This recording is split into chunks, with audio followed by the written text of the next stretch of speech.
eu vou me abster de falar, mas eu queria fazer um comentário a respeito da palestra do Dr. Herbert, que eu achei extraordinária importância, e aproveitar e fazer uma ou duas perguntas para ele.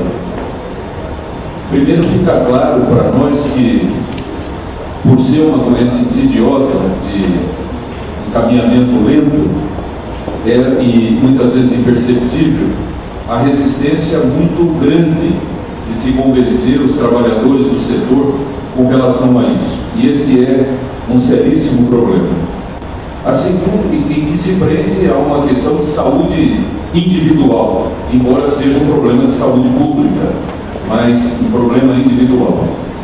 Segundo, que nós que entendemos a importância da questão ambiental, ou seja, da saúde de todas as espécies vivas como um todo, e não apenas dos seres humanos, é preciso nos lembrar que todas as espécies vivas respiram, embora nem todas tenham pulmão, nem todas tenham a fisiologia humana, e nós não sabemos nem de longe o que é que isso pode causar às demais espécies vivas. E eu digo isso não por uma questão filosófica, mas é porque eu sou plenamente convencido de que há uma interdependência da espécie humana com relação às outras espécies do planeta. Quer dizer, se elas têm equilíbrio, nós também temos, e vice-versa. Então, isso ainda está por ser investigado, ainda está por ser, claro, estudado. A pergunta que eu gostaria de fazer ao Dr. Herbert é se esses dados que ele apresenta se restringe apenas aos trabalhadores do setor, porque como é um problema de saúde pública, e nós sabemos que não apenas aqueles cidadãos que estão em volta das minas, mas em volta das fábricas, mas trabalhadores expostos também ao trânsito, né, quando o amianto fazia parte das pastilhas de freio, os guardas de trânsito, os trabalhadores ambulantes, enfim, aqueles que trabalham nas ruas e que cotidianamente estão expostos a material particulado, se há alguma investigação por parte da Fiocruz nesse sentido. E uma segunda pergunta é a seguinte: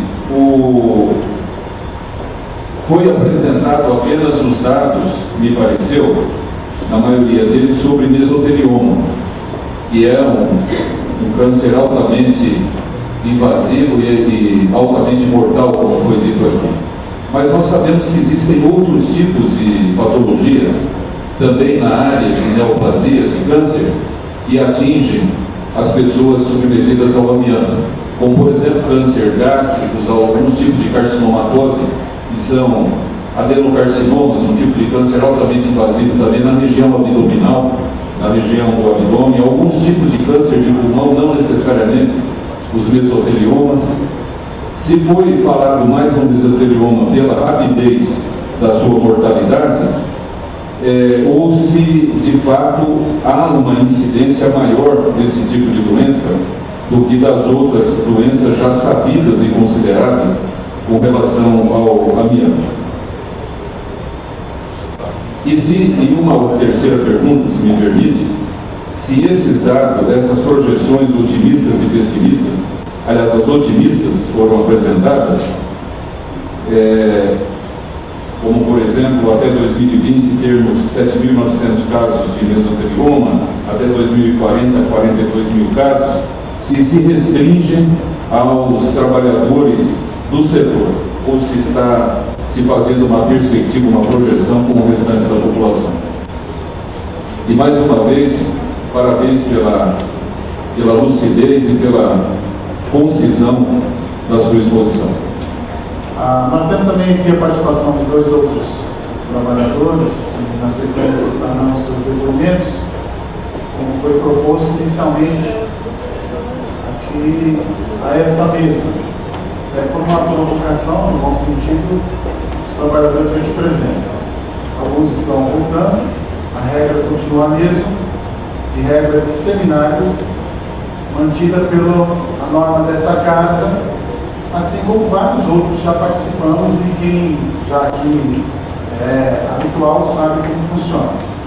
A segurança da casa também está a serviço de todos nós, como também a segurança externa devidamente acionada para que todos nós possamos ter democraticamente a oportunidade de participar dos esclarecimentos que embasam a decisão da vereadora Noêmia Rocha de seguir o entendimento da melhor linha de saúde do trabalhador internacional e dos estados que encontram nesse país com seriedade tecnológica e seriedade que prima a pessoa humana dentro do enquadramento do melhor ambiente possível, não só ao econômico, mas ao social, pessoal e familiar.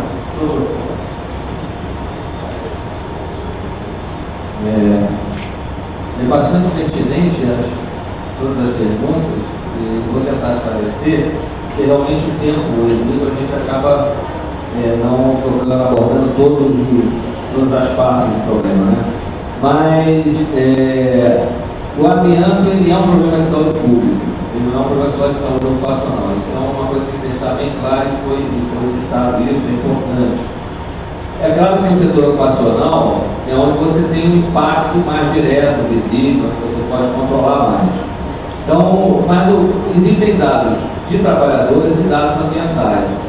Boa parte dos dados que eu apresentei são dados ambientais, da população como um todo. Mas temos dados também específicos do setor, de alguns setores. Por exemplo, na indústria têxtil, as informações que a gente tem colocado para a sociedade, tanto para a sociedade acadêmica, em revistas científicas, quanto para a sociedade de modo geral, em magazines, em revistas e jornais, é de um adoecimento em torno de 20% a 30% dos trabalhadores ano a ano.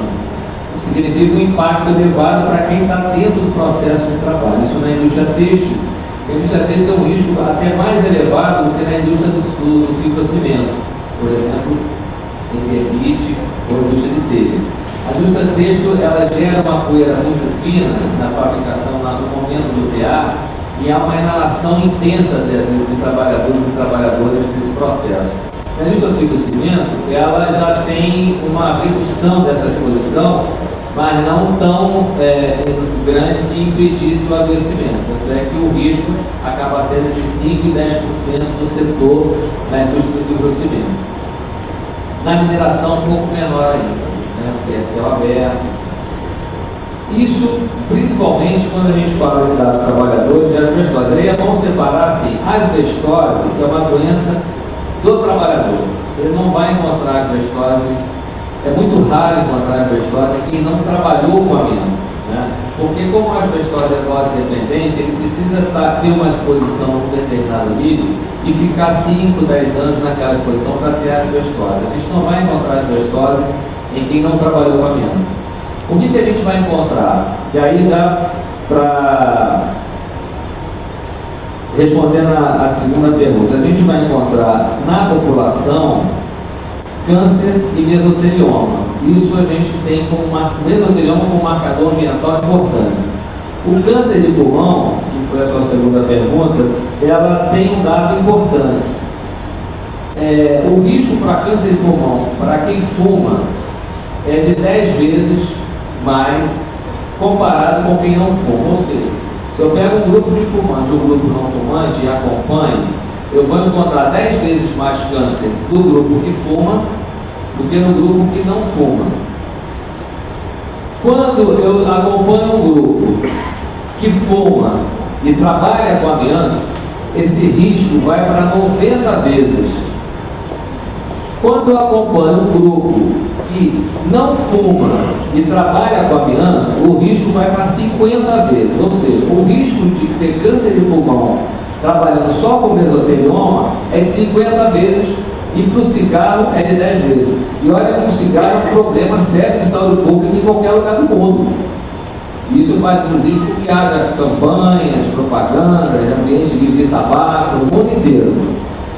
O problema é que, como o amianto está restrito no ambiente ocupacional, não há essa difusão da informação, a gente não tem essa dimensão do problema. mas ele é 50 vezes, o risco é 50 vezes maior só para quem trabalha menos. Então tem um risco elevado para câncer de pulmão. O grande problema no indivíduo é quando você vai fazer diagnóstico. Porque o que acontece? Quando ele trabalha com amianto e fuma, como não dá para dizer o que começou, ou seja, o que causou o câncer? Foi a fumaça do cigarro ou foi o amianto? Do ponto de vista técnico, é difícil você dizer, eu não tenho como afirmar, mas do ponto de vista epidemiológico eu posso afirmar que certamente o amianto teve uma maior contribuição, já que o risco é mais elevado para quem trabalha com amianto e fuma. Então, isso respondendo à sua pergunta. A outra pergunta, que é a questão dos das pessoas que ficam expostas mentalmente, como trabalhadores de trânsito, por exemplo, eu colocaria esta população naquele risco ambiental do mesotelioma. Por exemplo, quando você tem, quando você freia o seu automóvel, você libera amianto. Se o teu freio, se a tua pastilha de freio é amianto. Quem está respirando aquilo está sob risco de ter mesotelioma no futuro. Tanto é que a maior parte da população que tem mesotelioma, a gente não recorda a exposição de ocupação. Provavelmente são esse modelo de exposição difuso que pode ter acarretado. Mas, no entanto, nós temos alguns casos específicos relatados na literatura médica, por exemplo, de guarda de trânsito ter asbestose. Como é que o guarda de trânsito vai ter asbestose se ele nunca trabalhou com asbesto? Então, provavelmente, ele ficou num lugar que tinha muito amianto, mas são relatos de casos. Você não vai encontrar isso do ponto de vista epidemiológico. Eu tenho um caso de uma professora primária, esse caso nós acompanhamos no ambulatório da Fiocruz, em que ela tem asbestose, e ela deu aula durante 30 anos numa escola embaixo de uma telha de amianto. Então, assim, provavelmente, ela nunca trabalhou com amianto, ela sempre foi professora de uma escola, mas ela dava aula sobre um teto de amianto. Então, ela deu uma exposição ocupacional, mas duradoura, né? E apareceu com a doença. Mas são relatos de caso. O que eu diria assim, o pior para a população que tem exposição não é a asbestose, é mais o mesotelioma, porque ele é baixa dose. Então, se eu trabalhei pouco tempo, eu fiquei num ambiente que eu nem sei que tem amianto e respirei amianto, eu estou sob risco de ter o mesotelioma. Isso é que fez com que a Europa banisse o amianto lá. Porque enquanto estava dando só em operário, em trabalhador, a gente sabe que o trabalhador operário, mão de obra descartável, isso não tem um impacto maior. Quando começou a ter em pessoas de classe média e que não estavam na categoria operária, a coisa chamou a atenção. Começou a ter professores, pessoas de nível superior com câncer e mesotelioma. E aí, então, a discussão foi se aprofundando. Você tem lá em Jussier, que era uma universidade, quando atingiu os professores de uma universidade, casos de mesotelioma e câncer de pulmão, a coisa tomou uma outra dimensão, e em 97, se eu não me engano, a França baniu o amianto lá em função disso. Mas já se sabia que causava câncer de mesotelioma na população. E para finalizar, a terceira pergunta, essa projeção é para toda a população, ela não é uma projeção para o trabalhador, porque a minha base de dados é de mesotelioma. E eu sei que morreram, nós tivemos em 20 anos quase 3.000 casos de mesoteliomas no Brasil. Só que eu não tenho a história ocupacional deles. Eu tenho um recorte do Rio Grande do Sul mostrando que 60% dessas mortes por mesotelioma não tinham história de exposição a amianto, ou seja, não trabalharam em nenhuma fábrica. E isso é mais ou menos o que se reflete nos estudos na Europa e nos Estados Unidos. Metade da população que morre de mesotelioma não tem uma história clara de exposição ocupacional. O que significa o seguinte, mais uma vez, é um bom marcador de doença ambiental, porque o mesotelioma pode aparecer em quem nunca trabalhou com amianto. E esse dado que a gente projeta, e os dados da Europa também que são projetados, são dados da população de um modo geral. Ali estão incluídos quem trabalhou com amianto e quem não trabalhou, e que vão morrer de mesotelioma no futuro.